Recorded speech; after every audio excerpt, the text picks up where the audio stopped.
o paghahakot ng mga basura na mga pinagtabasan ng ating mga trimmers. Palakpakan po natin ang ating mga trimmers na gumigising po ng alas 5 ng umaga.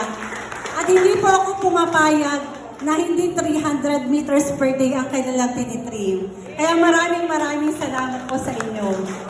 Meron din po tayong nakatalaga at gumigising ng alas 3 ng umaga. Sila po ang nagdidilig sa loob at labas ng City Hall.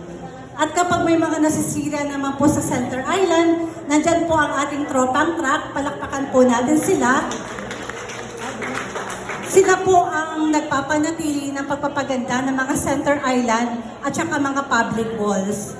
At ang aming po mga proyekto naman po ay mga landscaping. Ito po ay sa pangunguna ni Mayor Eric. Naglaan po siya ng malaking pondo para po sa pagpapaganda ng ating mga parke at lahat po ng mga public spaces.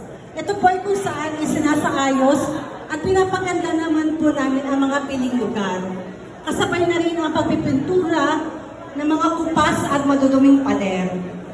Nagkakaroon din po kami ng clean-up drive kung saan kaagapay namin ang sentro sa pamumuno ni Mark Allen Besa. Palakpakan po natin si Sir Mark at si Engineer Miriam Parungaw sa engineering. Kasama rin din po natin ang iba't ibang barangay captains para po maglinis kada biyernes sa mga barangay.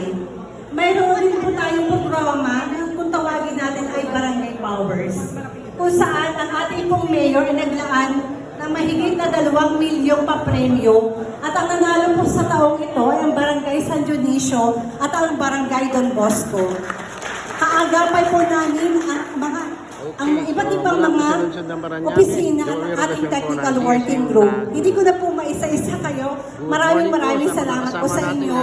Dahil nakadalawang taon na po, simula nung po ako ay nakaupo, at lahat po ito naging successful. Ito po ay iba't ibang kategorya na pinaglalabanan ng bawat barangay. At ipinagmamalaki ko po ngayong taon na sa 16 na barangay ay 15 barangay na ang lumahok dito. Ako po ay positibo na sa susunod na taon ay makakasali na po ang lahat.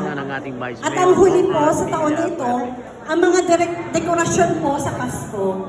Dito sa loob at labas ng ating munisipyo, kasama engineering, Senro at DRRMO, ay kami din po ang gumagawa.